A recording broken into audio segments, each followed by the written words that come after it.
جب بھی کوئی شخص وہ مسلمان ہو یا غیر مسلم، لیکن اگر وہ پاکستانی ہے اور وہ پاکستان میں رہ رہا ہے اور وہ پاکستان کی فلاح کے لیے کام کر رہا ہے، تو پھر ہمیں یہ نہیں سوچنا چاہیے کہ یہ مسلمان ہے یا غیر مسلم.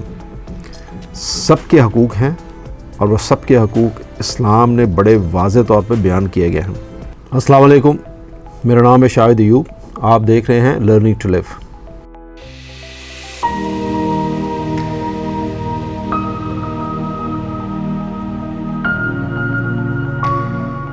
ہم ایک سلسلہ کر رہے تھے جس کا نام تھا کہ مسلمانوں نے اپنے سائنسدانوں کے ساتھ، بڑے پرانے دور کے ہوں یا عصر حاضر کے ہوں، ان کے ساتھ کیسا رویہ رکھا، ان کے ساتھ کیا برتاؤ کیا، کیا سلوک تھا ان کا، کیسے ان کو گوایا، ان کی صلاحیتوں کو کیسے استعمال نہیں کیا گیا یا کیا گیا تو اس کے بعد ان کو کیا صلاح دیا گیا.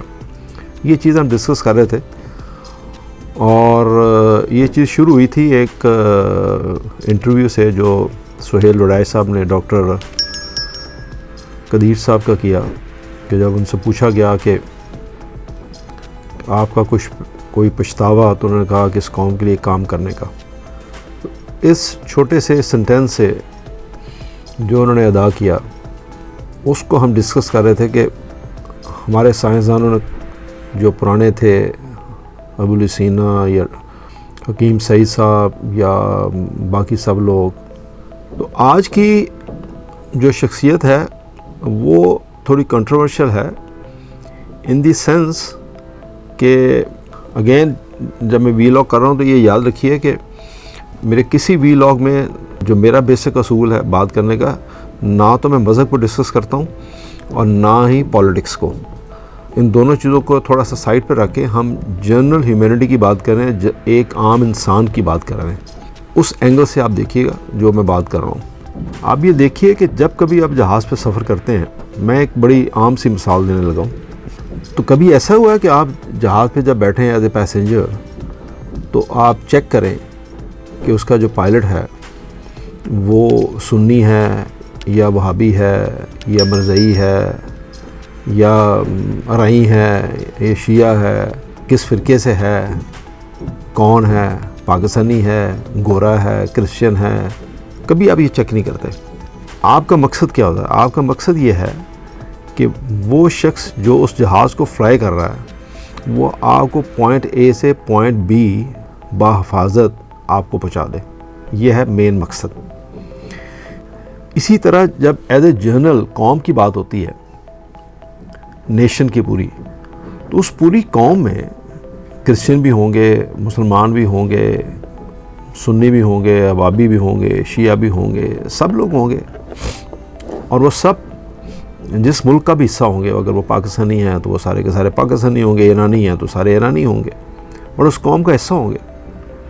چاہے جائے کہ وہ کوئی ایسا شخص نہ ہو کہ وہ اس ملک کے خلاف کام کر رہا ہو اور اس کی سلامتی کے خلاف کام نہ کر رہا ہو، وہ ایک ڈفرینٹ چیز ہے. بٹ ایز اے ہول ہر شخص، وہ ہر طبقہ فکر سے جو شخص ہے وہ اس قوم کی یا اس ملک کی فلاح کے لیے کام کر رہا ہوتا ہے. ہمیں صرف اس کو اس اینگل میں دیکھنا چاہیے. لہذا آج کی جو شخصیت ہے وہ ہے، کہ میں نے کہا تھوڑی کنٹروورشل ہے، وہ ہے ڈاکٹر عبدالسلام صاحب. ڈاکٹر عبدالسلام ایک معروف پاکستانی پارٹیکولر فزکس کے میدان میں اپنی نمایاں خدمات کے لیے مشہور تھے. آپ سب جانتے ہیں ان کو، بہت ہی مشہور شخصیت تھے. وہ 29 جنوری 1926 کو جنگ میں پیدا ہوئے. وہ سائنس میں نوبل انعام حاصل کرنے والے پہلے پاکستانی اور پہلے مسلمان سائنسدان تھے. مسلمان اس لیے کہہ رہا ہوں کہ بعد میں ان کو جب یہ رولنگ چینج ہوئی تو وہ ان کو غیر مسلم قرار دیا گیا.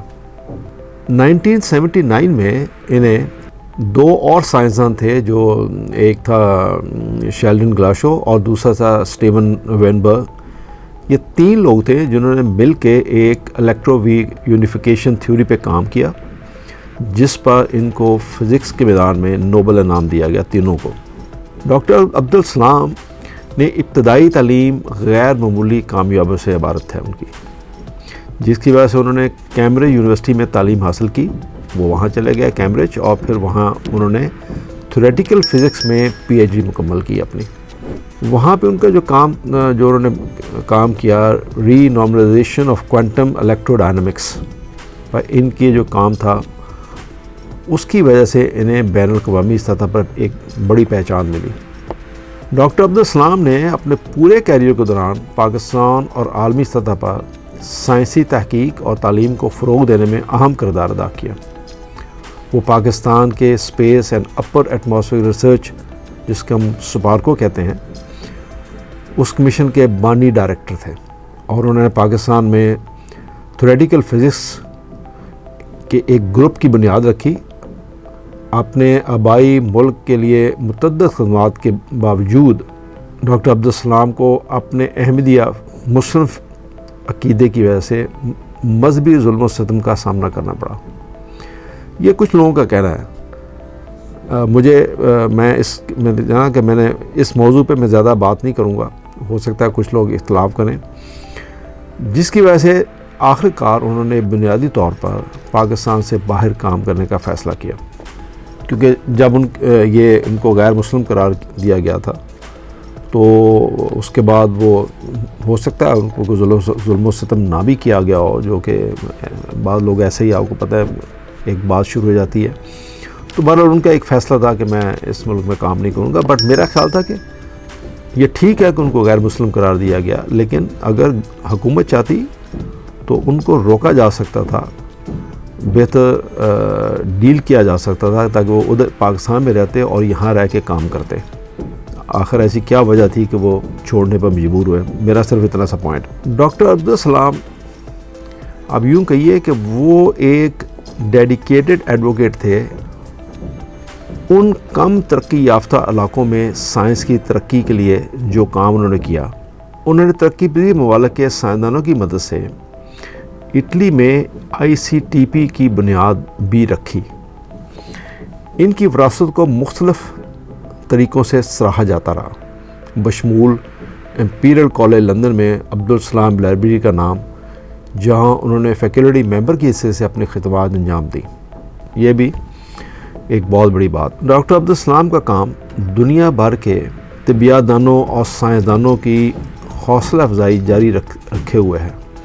سرحدوں اور ثقافتوں کے پار سائنسی تعاون کی اہمیت کو اجاگر کرتا.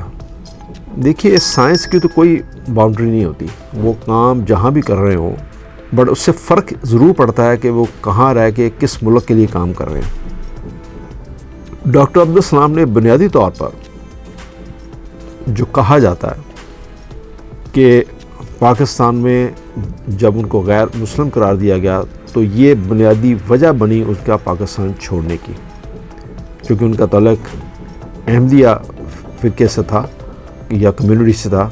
وہ ایک ایسا گروہ جو کہ پاکستان میں کافی امتیازی سلوک اور دشمنی کا سامنا لوگ کہتے ہیں کہ ان کو پڑا. حالانکہ اب بھی لوگ پاکستان میں اس فرقے کے لوگ رہ رہے ہیں، اور میرا نہیں خیال کہ ان کے ساتھ کوئی ایسا ظلم و ستم ہو رہا ہے جو کہ کچھ لوگ کہتے ہیں کہ ہوتا ہے. 1974 میں پاکستانی حکومت نے ایک آئینی ترمیم منظور کی تھی، جس کے تحت احمدیوں کو غیر مسلم قرار دیا گیا تھا. یہ قانون سازی اسلام کے ملک چھوڑنے کے فیصلے میں ایک اہم عنصر تھی. یہی ایک وجہ ہے جو کہ بار بار بیان کی جاتی ہے کہ یہ اس کی وجہ بنی.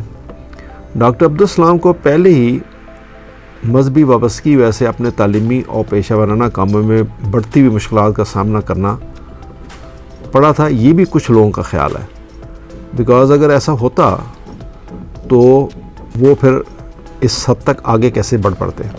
اہم تحقیقی اداروں اور پروگراموں کے قیام سمیت پاکستان کے سائنسی انفراسٹرکچر میں ان کی نمایاں خدمات کے باوجود ماحول ان کے لیے، ان کی کمیونٹی کے دیگر افراد کے لیے تیزی سے ناقابل برداشت ہوتا گیا.